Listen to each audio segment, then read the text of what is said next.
नाज़रीन, आप देख रहे हैं गुलिस्तान न्यूज़। अभी तक का उर्दू खबरनामा लेकर मैं आपका मेज़बान गौहर कुछी आपकी खिदमत में हाजिर। उर्दू खबरनामे में सबसे पहले बात करते हैं आलमी वबा कोरोना वायरस की, जो दुनिया भर में जारी है और भारत में 7वीं बार 1 लाख से ज्यादा कोरोना मस्बत मामले दर्ज किए गए और 24 घंटों में 1,70,195 नए मस्बत मामले सामने आए हैं, जबकि वायरस से मजीद 904 अफराद की मौत भी वाक़ा हुई है। मुल्क में कोरोना वायरस के मस्बत मामलों की मजमूई तादाद 1,35,27,717 हो गई, जिनमें 1,21,56,529 अफराद सेहतयाब भी हो चुके हैं, जबकि वायरस से मरने वालों की तादाद 1,70,179 पहुंच गई है। मरकज के ज़ेर इंतज़ाम जम्मू कश्मीर में गुज़िश्ता 24 घंटों के दौरान 915 नए मस्बत सामने आए। उस तरह से जम्मू कश्मीर में कोरोना मुतासरीन की मजमूई तादाद 1,38,390 तक पहुंची है। नए आने वाले केसों में 627 का ताल्लुक वादी कश्मीर से, जबकि 288 का ताल्लुक सूबा जम्मू से। आदाद-ओ-शुमार के मुताबिक वादी में जाहिर होने वाले 627 केसों में से 362 का ताल्लुक जिला श्रीनगर से है। जिला बारामुल्ला का नंबर दूसरा है, जहां 111 कोरोना मामले सामने आए हैं। जिला जम्मू में 192 कोरोना केसेस सामने आए हैं, जबकि सूबा जम्मू में जिला रियासी दूसरे नंबर पर रहा, जहां 48 ऐसे केस सामने आए हैं।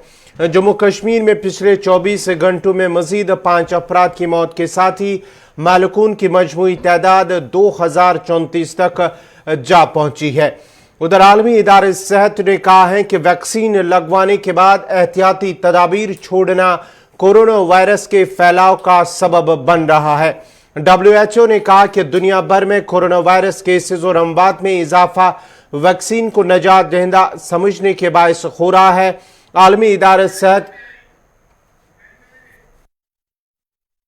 सेहत के मुताबिक कोरोना केसेस में इजाफे की कई वजूहात हैं, जिनमें वायरस की नई अकसाम, हिफाजती इकदाम पर अमल न करना और लॉकडाउन के खात्मे के बाद मामूल की जिंदगी की जानिब वापस लौटने जैसी गलत फहमियां भी शामिल है। WHO की तर्जुमान मार्गरेट हैरिस के बकौल वबा में इजाफे की एक और वजह यह गलत तासुर भी है कि वैक्सीन आने के बाद अब ये वबा खत्म हो जाएगी। उनका कहना था कि लोग इस गलत फहमी का शिकार हो रहे हैं। मुल्क भर के अंदर जिस तरह से कोरोना वायरस के केसेस में इजाफा हो रहा है, वहीं आज दिल्ली के अंदर भी वज़ीर आला अरविंद केजरीवाल की सदारत में एक आला सतही मीटिंग भी होगी। दिल्ली की बात करेंगे तो पिछले 24 घंटों के दौरान 10,000 से ज्यादा केसेस सामने आए हैं। उसके साथ साथ ही अगर हम महाराष्ट्र की बात करेंगे तो 60,000 से ज्यादा मस्बत मामले जो है वो सामने आए हैं महाराष्ट्र के अंदर। और आज भी वहां 11 बजे के करीब वहां मीटिंग होने वाली थी कि आया वहां पर लॉकडाउन लग सकता है या नहीं, क्योंकि महाराष्ट्र में जिस तरह से केसेस बढ़ रहे हैं उसको लेकर आज भी वहां मीटिंग होने वाली है। साथ ही साथ दिल्ली में भी अरविंद केजरीवाल की सदारत में एक आला सतही मीटिंग होगी। और दूसरी जानब जहां कोविड मुखालिफ जो है कोरोना वैक्सीन मुखालिफ वैक्सीन है, उसकी अदम दस्तियाबी को लेकर अगरचे कई अस्पतालों में इंतजामिया की जानिब से अस्पताल इंतजामिया लोगों की तरफ से जो शिकायतें मौसूल हो रहे, इस सिलसिले में सरकार की जानिब से हुकूमत की जानिब से पहले इस बात की सफाई दी गई है कि कहीं पर भी जो है इंजेक्शन की वैक्सीन की अदम दस्तियाबी नहीं है। मुल्क में किस तरह की सूरत हाल है, इस खबर पे तफसीलात के लिए हमारे साथ जुड़ चुके हमारे सीनियर साथी रहमत कलीम।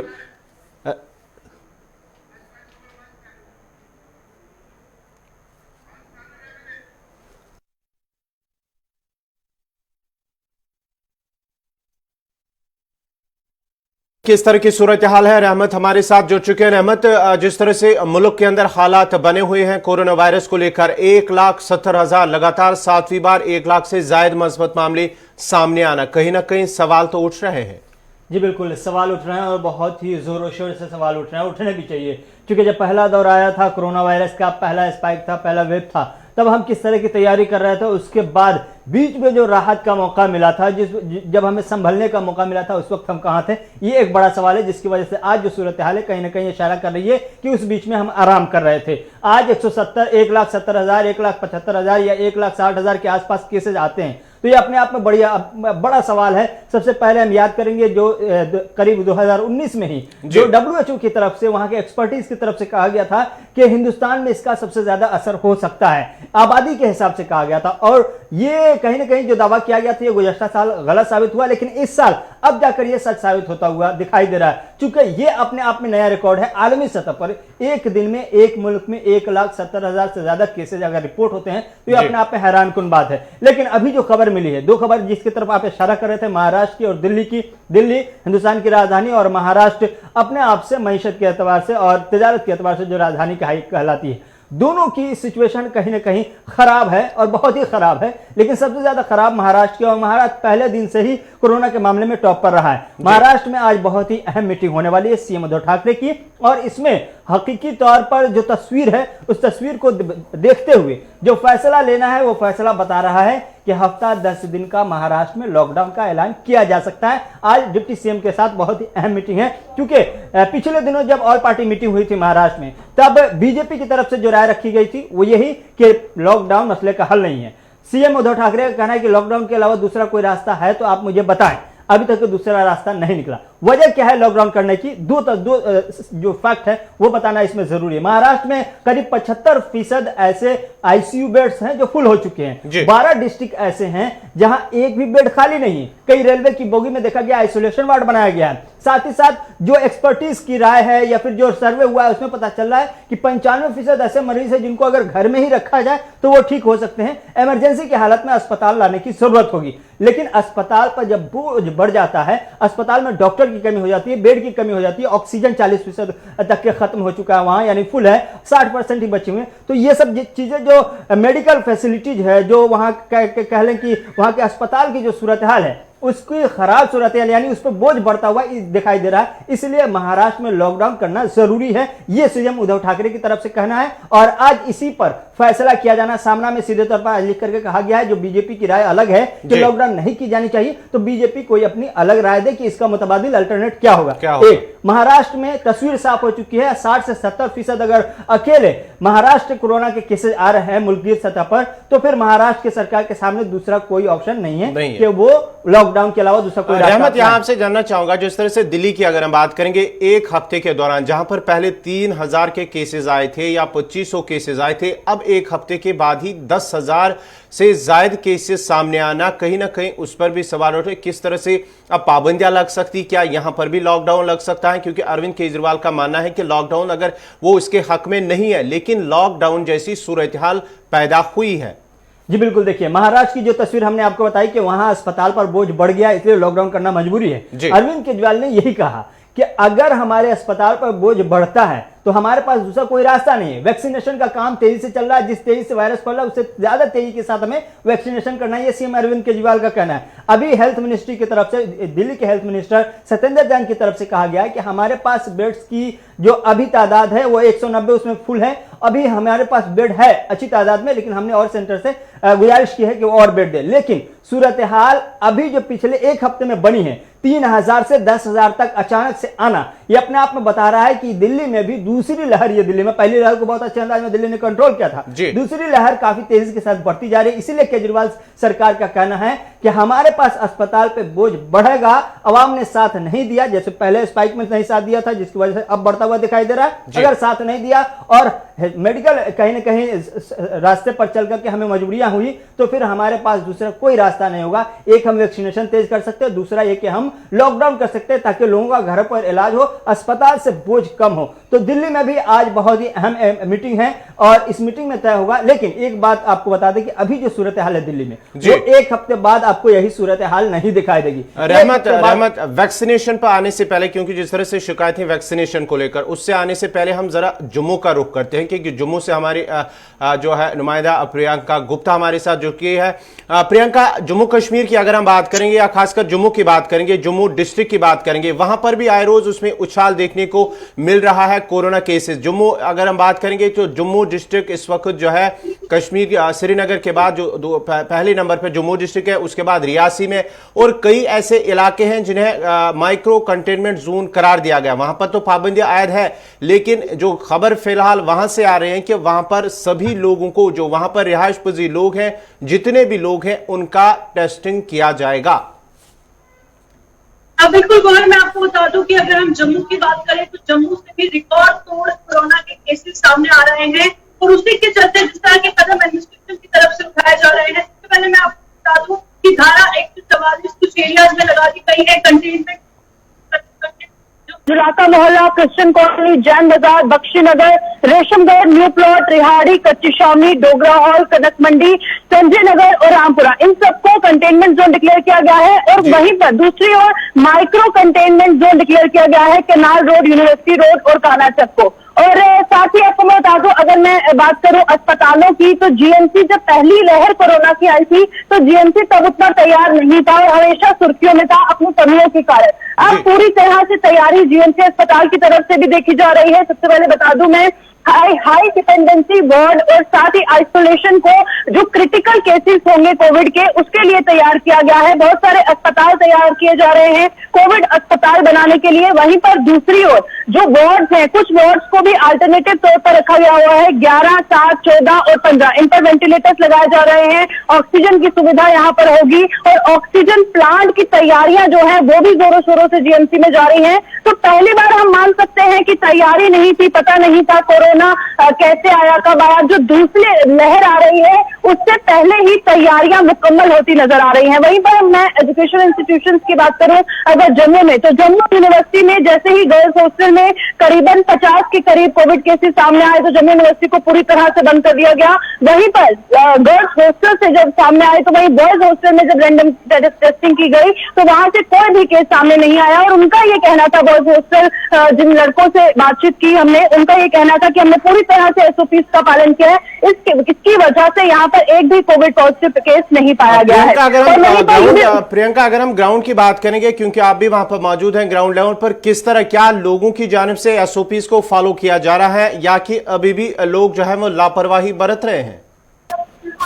जी बिल्कुल, साफ तौर पर मैं आपको बता दूं कि अगर बात करें लापरवाही की तो बहुत सारे लोग यहाँ पर लापरवाही बरतते हुए नजर आ रहे हैं। लोगों के जहन से निकल गया है कि कोविड क्या है, दूसरी लहर को लोग सीरियसली नहीं ले रहे हैं। बहुत सारे जगह पर हम देखेंगे नाइट कर्फ्यू लगाया तो गया है, पर उसके बावजूद रात को भी हमने देखा कि बहुत सारे लोग 10 बजे के बाद भी घरों से बाहर निकलते नजर आ रहे हैं। बहुत सारी मूवमेंट देखी जा रही है, पैदल जाते हैं, 2 व्हीलर पे, अपनी 4 व्हीलर पे निकलते नजर आते हैं। लापरवाही बहुत ज्यादा बढ़ती जा रही है। हालांकि प्रशासन की तरफ से तमाम उचित कदम उठाए जा रहे हैं, पर लोगों को भी समझने की जरूरत है कि जब तक वो एसओपीज का पालन नहीं करेंगे तब तक इन केसेस का जो ग्राफ है वो कम नहीं होगा। पर एक और इम्पोर्टेंट इंफॉर्मेशन मैं यहाँ पर दे दूं, एग्जाम सारे पोस्टपोन कर दिए गए हैं, पर यूनिवर्सिटी के एग्जाम पोस्टपोन किए गए हैं। जो बोर्ड के एग्जाम है वो एज पर शेड्यूल करवाए जाएंगे। चलिए, बहुत बहुत शुक्रिया प्रियंका आपका। ये थी जम्मू से प्रियंका गुप्ता, जहां पर लोगों की जानिब से जो लापरवाही बरती जा रही है उस सिलसिले में इंतजामिया की जानिब से अगरचे एहतियाती कदम भी उठाए गए हैं, या रात का कर्फ्यू भी नाफिज किया गया है जम्मू सिटी के अंदर। कश्मीर में अगरचे नाइट लाइफ है नहीं, लेकिन जम्मू के अंदर जो जम्मू डिस्ट्रिक्ट है वहां पर भी अभी भी लोग 10 बजे के बाद ही बाहर निकलते हैं 4 व्हीलर को लेकर, और लोगों की जानिब से भी अभी भी लापरवाही बरती जा रही है। रहमत, हम बात करें थी वैक्सीनेशन के हवाले से, जिस तरह से मुल्क के मुख्तलिफ शहरों के, महाराष्ट्र की बात करेंगे या दिल्ली में भी कई ऐसे अस्पताल हैं जहां पर बोर्ड बाहर चश्मा किया गया है कि वहां पर वैक्सीनेशन की अदम दस्तयाबी को लेकर लोगों से कहा गया है। ये देखिए, बिल्कुल कोरोना वैक्सीन की कहीं ना कहीं करीब निस्फ दर्जन से ज्यादा ऐसे रियासतें हैं जहां से किल्लत की खबरें आई कि वहां वैक्सीनेशन के शॉर्टेज है, 2 से 3 दिन का स्टॉक है। दिल्ली की केजरीवाल सरकार ने भी ऐसी खबरें बताई और ऐसा मुतालबा किया मरकज़ी सरकार से कि ज्यादा से ज्यादा उनको वैक्सीन दिया जाए। एक दूसरा ये कि कुछ ऐसे खित्ते भी हैं, कुछ ऐसा इलाका भी है जहां लोग वैक्सीन लेने से डर रहे हैं। 2 तस्वीरें हमको देखने को मिल रही हैं, लेकिन जहां वैक्सीन नहीं है वहां लोग कतार में है, लंबी लंबी कतार में, उन्हें वापस जाना पड़ रहा है, वैक्सीन नहीं है, सरकार से मुतालबा किया जा रहा है। और जहां कुछ इलाकों में जहां वैक्सीन है वहां लोग डर के मारे नहीं जा रहे, क्योंकि जो तस्वीर देखने को मिली, और ये अपने आप में खबर वायरल हो रही है कि इतना वैक्सीन आने के बाद कोरोना की केसेस और तेजी से बढ़ रहे हैं, तो कहीं ना कहीं लोगों का एतमाद है वो डगमगाता हुआ दिखाई दे रहा है। ये अपने आप में एक बड़ा सवाल है, इस पर काम करने की जरूरत है। दूसरी बात, जो वैक्सीनेशन को लेकर के अभी खबर मिली कि मरकजी सरकार अक्टूबर 2021 तक के 5 और वैक्सीन को मंजूरी दे सकती है। एक्सपर्टीज की आज एक मीटिंग है और इस मीटिंग में स्पुतनिक वी, जो रशिया की तैयार करदा वैक्सीन है, इसको इमरजेंसी मंजूरी दी जा सकती है। क्योंकि हमारे पास 2 वैक्सीन है, एक वैक्सीन और आज मिल सकती है, ऐसे इम्कानात है। क्योंकि आज इमरजेंसी मीटिंग बुलाई गई है एक्सपर्टीज की, और ये एक रशिया की जो अभी तक के सबसे करामद वैक्सीनों में से एक वैक्सीन मानी जा रही है, इसलिए इसे मंजूरी दिए जाने की खबर है। लेकिन अक्टूबर तक 5 और वैक्सीन मिल जाएंगे, यानी कि 7 वैक्सीन हिंदुस्तान के पास होंगे। अभी आज मुमकिन है आज के इमरजेंसी ऐलान के बाद 3 वैक्सीन हिंदुस्तान के पास आ जाए। चूंकि वैक्सीनेशन के शॉर्टेज की खबर एक सच्चाई पर मबनी है, इसलिए सरकार और एक्सपर्टीज, जो हेल्थ एक्सपर्टीज है, उनकी तरफ से यह फैसला लिया गया है और यह कदम उठाया जा रहा है कि जल्द से जल्द इमरजेंसी मंजूरी भी स्पुतनिक वी को दी जाए। बहुत बहुत शुक्रिया रहमत कलीम आपका। ये थे रहमत कलीम, बात कर रहे थे मुल्क के अंदर जिस तरह से सूरत हाल बनी हुई है, कोरोना वैक्सीन कोविड-19 को लेकर इजाफा दिन ब दिन इसमें होता जा रहा है। 1 लाख पिछले 24 घंटों की बात करेंगे तो 1,70,000 से जायद मस्बत मामले सामने आए। उसके साथ साथ ही महाराष्ट्र की बात करेंगे, 60,000 से जायद मस्बत मामले सामने आए हैं। उस पर आज भी है मीटिंग है, वहां के सीएम उदय ठाकरे की सदारत में एक मीटिंग होगी। क्या वहां पर 1 हफ्ते का लॉकडाउन लग सकता है, उस पर बात होगी, फैसला होगा। और साथ ही साथ जो उनके काबिना के वुज़रा जो है वो भी इसमें शामिल होंगे और उनसे सलाह मशवरा भी लिया जाएगा कि आया लॉकडाउन लगाया जा सकता है, लॉकडाउन को नाफिज किया जा सकता है, अगर इसके बगैर कोई रास्ता है तो उनसे मशवरा लिया जा सकता है। और साथ ही साथ दिल्ली की बात करेंगे तो तकरीबन 10,000 से ज्यादा मस्बत मामले सामने हैं। उस पर भी आज 12 बजे के बाद सीएम जो अरविंद केजरीवाल है उनकी सदारत में मीटिंग होगी और मीटिंग में क्या कुछ फैसला होगा, क्या पाबंदियां लग सकती है, मजीद पाबंदियां लग सकती है दिल्ली के अंदर, उस पर भी फैसला जो है वो आने वाला जो मीटिंग के बाद 12 बजे की मीटिंग के बाद ही होगा। आपको बताते चले कि जो 24 आवर्स पिछले 24 घंटे हैं वहां पर 1 लाख से ज्यादा जो है 1,70,000 मामले दर्ज किए गए हैं। अब जरा एक और खबर की ओर बढ़ते हैं सुप्रीम कोर्ट के हवाले से। जी हाँ, सुप्रीम कोर्ट जराये के हवाले से एक और बड़ी खबर है कि सुप्रीम कोर्ट के कई स्टाफ मेंबर्स कोरोना मस्बत पाए गए हैं। सुप्रीम कोर्ट जराये के हवाले से बड़ी खबर कि सुप्रीम कोर्ट के कई स्टाफ मेंबर्स कोविड मस्बत पाए गए हैं। सुप्रीम कोर्ट के जज अब अपनी रिहाइश गाहों से ही मामलों की समाअत करेंगे। ये बड़ी खबर इस वक्त जो मिल पा रही है सुप्रीम कोर्ट के हवाले से, और यह फैसला लिया गया है कि सुप्रीम कोर्ट के जज अब अपनी रिहाइश गाहों से मामलों की समाअत करेंगे। कोरोना के बढ़ते मामलों को लेकर यह फैसला लिया गया है।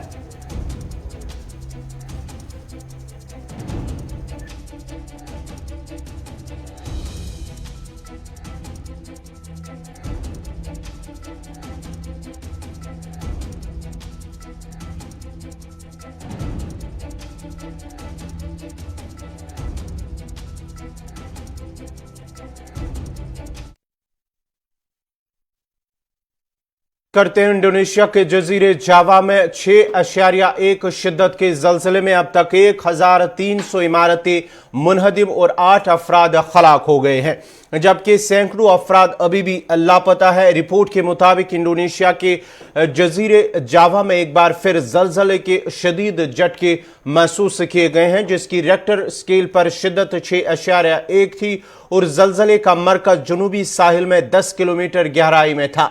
सबसे ज्यादा नुकसान सयाहती मकाम बाली में हुआ, जहां 1,000 से ज्यादा घर और दीगर इमारतें गिरकर तबाह हुई है, मुनहदिम हुई है। इमारतों के मलबे से 8 अफराद की लाशें अभी तक निकाली गई हैं, जबकि अब भी दर्जनों अफराद के मलबे तले दबे होने का खदशा है। रेस्क्यू इदारे के तर्जुमान का मानना है कि ताहाल सैकड़ों अफराद लापता है। इमदादी कामों के दरमियान लाशें मिलने का सिलसिला जारी है, जिसके बायस हलाकतों में इजाफे का खदशा भी जाहिर किया जा रहा है। वाज़ेह है कि रवां बरस के आगाज में जजीरे सवालियासी में 6.2 शिद्दत के जलजले के झटके महसूस किए गए, जिसमें 50 से ज्यादा अफराद हलाक और 600 से ज्यादा जख्मी हो गए थे, जबकि एक हफ्ते कबल ही लैंडस्लाइडिंग और सैलाब से 174 और 48 अफराद जो है वो 174 अफराद जांबाक हुए, जबकि 48 अभी भी लापता है।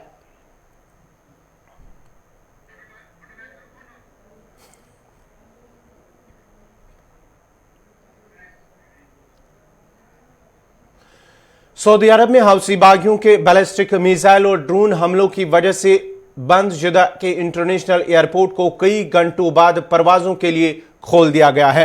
रिपोर्ट के मुताबिक हौसी बागियों के सऊदी अरब पर हमलों के पेश नजर जिद्दा एयरपोर्ट को हर किस्म की परवाजों के लिए बंद किया गया और किसी भी परवाज को टेक ऑफ करने की इजाजत नहीं दी गई। दुनिया भर से जिद्दा की परवाजों को मुतबादिल एयरपोर्ट पर लैंड करने के लिए भेजा गया। बेशतर परवाजों को मदीना मुनव्वरा के इंटरनेशनल एयरपोर्ट पर लैंड करवाया गया।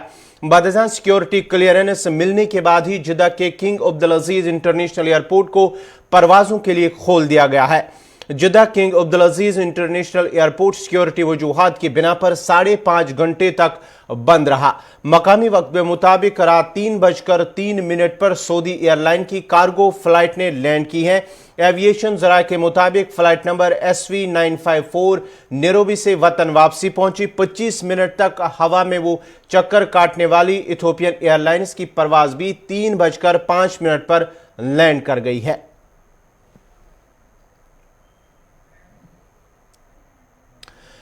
नौगाम श्रीनगर में राब्ता सड़क की नागुफ्तवा हालत मकामी आबादी के लिए बाइस तशवीश बनी हुई है। लोगों ने महकमे R&B की कारकर्दगी पर सवाल उठाते हुए कहा कि इलाके में सड़क की मरम्मत के हवाले से अगरचे कई मरतबा मुतलका हुकाम से रुजू भी किया गया, ताहम आज तक सड़क पर कोई मरम्मत का काम न हो सका, जिसकी वजह से इलाके की वसी आबादी सख्त मुश्किलात से गुजर रही है। उन्होंने मुतलका महकमों और जिला इंतजामिया से अपील की है कि रोड की मरम्मत करके अवाम को राहत पहुंचाई जाए। ये हालात खराब सड़क क्या घर कहर ग दुकानदार बे श्रीनगर पर 3 किलोमीटर दूर जनाब तो वो सन हालात क्या गई वुपर सड़क देखी गई गई मगर कहन तुलान कहन योर कह वन सड़क ग साफ बे वन कहें च गर्द कत दुकानदार मगर कहें अंदान चैनल के जो यहाँ पर आए बार बार हमारी शिकायतों का अजाला करने के लिए हम यहाँ पर जो लोग जमा हुए हैं, we are residents of the Nowgam and protesting against the road damage road. हम चाहते हैं कि जो R&B डिपार्टमेंट है, जो कंसर्न डिपार्टमेंट है इस रोड का, वो जल्दी से जल्दी इसको ठीक करे, वरना हम यहाँ से जो भी ट्रैफिक जा रहा है बाईपास सिर्फ ये इस रोड का बंद नहीं करेंगे, हम नेशनल हाईवे को भी बंद करेंगे। जो जिम्मेवारी फिर होगी वो होगी उस डिपार्टमेंट के सिर।